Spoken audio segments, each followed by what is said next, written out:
नमस्कार दोस्तों। आज मैं आपको सोमवार व्रत की कथा सुना रहा हूँ। एक बहुत धनवान साहूकार था जिसके घर में धन आदि किसी प्रकार की कमी नहीं थी, परंतु उसको एक दुख था कि उसके कोई पुत्र नहीं था। वह ऐसी चिंता में रात दिन रहता था।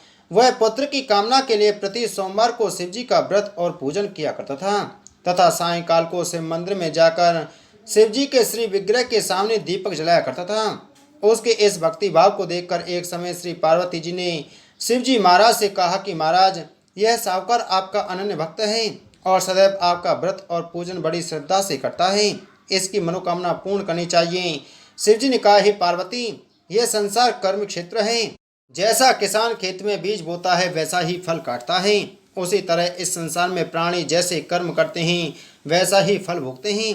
पार्वती जी ने अत्यंत आग्रह से कहा, महाराज, जब यह आपका अनन्य भक्त है और इसको अगर किसी प्रकार का दुख है तो उसको अवश्य दूर करना चाहिए, क्योंकि आप सदैव अपने भक्तों पर दयालु रहते हैं और अनेक दुखों को दूर करते हैं। यदि आप ऐसा नहीं करोगे तो मनुष्य आपकी सेवा तथा व्रत क्यों करेंगे।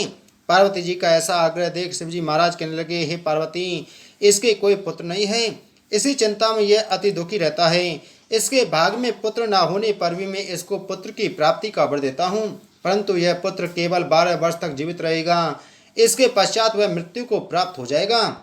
इससे अधिक मैं और कुछ इसके लिए नहीं कर सकता। यह सब बातें साहूकार सुन रहा था। इससे उसको ना कुछ प्रसन्नता हुई और ना ही कुछ दुख हुआ। वह पहले जैसा ही शिवजी महाराज का व्रत और पूजन करता रहा। कुछ काल व्यतीत हो जाने पर साहूकार की स्त्री गर्भवती हुई और 10वें महीने उसके गर्भ से अति सुंदर पुत्र की प्राप्ति हुई। साहूकार के घर में बहुत खुशी मनाई गई, परंतु साहूकार ने उसकी केवल 12 वर्ष की आयु जान कोई अधिक प्रसन्नता प्रकट नहीं की और न ही किसी को यह भेद ही बताया।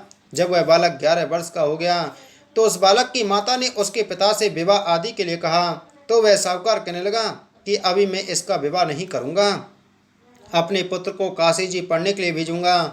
फिर साहूकार ने अपने साले अर्थात बालक के मामा को बुलाकर उसको बहुत सा धन देकर कहा, तुम इस बालक को काशी जी पढ़ने के लिए ले जाओ और रास्ते में जिस स्थान पर भी जाओ यज्ञ करते और ब्राह्मणों को भोजन कराते जाना। वह दोनों मामा भांजे यज्ञ करते और ब्राह्मणों को भोजन कराते जा रहे थे। रास्ते में एक शहर पड़ा। उस शहर में राजा की कन्या का विवाह था और दूसरे राजा का लड़का जो विवाह कराने के लिए बारात लेकर आया था वह एक आंख से काना था। उसके पिता को इस बात की बड़ी चिंता थी कि कहीं वर को देख कन्या के माता पिता विवाह में किसी प्रकार की अड़चन पैदा न कर दें। इस कारण जब उसने अति सुंदर सेठ के लड़के को देखा तो उसके मन में विचार आया कि क्यों ना दरवाजे के समय इस लड़के से वर का काम चलाया जाए। ऐसा विचार कर वर के पिता ने उस लड़के और मामा से बात की तो वे राजी हो गए। फिर उस लड़के को वर के कपड़े पहना तथा घोड़ी पर चढ़ाकर दरवाजे पर ले गए और सब कार्य प्रसन्नता से पूर्ण हो गया। फिर वर के पिता ने सोचा, यदि विवाह कार्य भी इसी लड़के से करा दिया जाए तो क्या बुराई है। ऐसा विचार कर लड़के और उसके मामा से कहा, यदि आप फेरों का और कन्यादान के काम को भी करा दें तो आपकी बड़ी कृपा होगी, मैं इसके बदले में आपको बहुत कुछ धन दूंगा। तो उन्होंने स्वीकार कर लिया।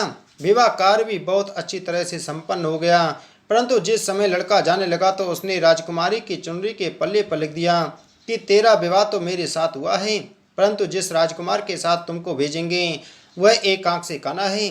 मैं काशी जी पढ़ने जा रहा हूँ। लड़के के जाने के पश्चात राजकुमारी ने जब अपनी चुनरी पर ऐसा लिखा हुआ पाया तो उसने राजकुमार के साथ जाने से मना कर दिया और कहा कि यह मेरा पति नहीं है, मेरा विवाह इसके साथ नहीं हुआ है, वह तो काशी जी पढ़ने गया है। राजकुमारी के माता पिता ने अपनी कन्या को विदा नहीं किया और बारात वापस चली गई। उधर सेठ का लड़का और उसका मामा काशी जी पहुंच गए। वहां जाकर उन्होंने यज्ञ करना और लड़के ने पढ़ना शुरू कर दिया। जब लड़के की आयु 12 साल की हो गई उस दिन उन्होंने यज्ञ रच रखा था कि लड़के ने अपने मामा से कहा, मामा जी, आज मेरी तबीयत कुछ ठीक नहीं है। मामा ने कहा, अंदर जाकर सो जाओ। लड़का अंदर जाकर सो गया और थोड़ी देर में उसके प्राण निकल गए। जब उसके मामा ने आकर देखा तो वह मुर्दा पड़ा था तो उसको बड़ा दुख हुआ और उसने सोचा कि अगर मैं अभी रोना पीटना मचा दूंगा तो यज्ञ का कार्य अधूरा रह जाएगा। अतः उसने जल्दी से यज्ञ का कार्य समाप्त कर ब्राह्मणों के जाने के बाद रोना पीटना आरंभ कर दिया। संयोगवश उसी समय से पार्वती जी उधर से निकल रही थी। जब उन्होंने जोर जोर से रोने की आवाज़ सुनी तो पार्वती जी कहने लगी, महाराज, कोई दुखिया रो रहा है, इसके कष्ट दूर कीजिए। जब शिव पार्वती ने पास जाकर देखा तो वहाँ एक लड़का मुर्दा पड़ा था।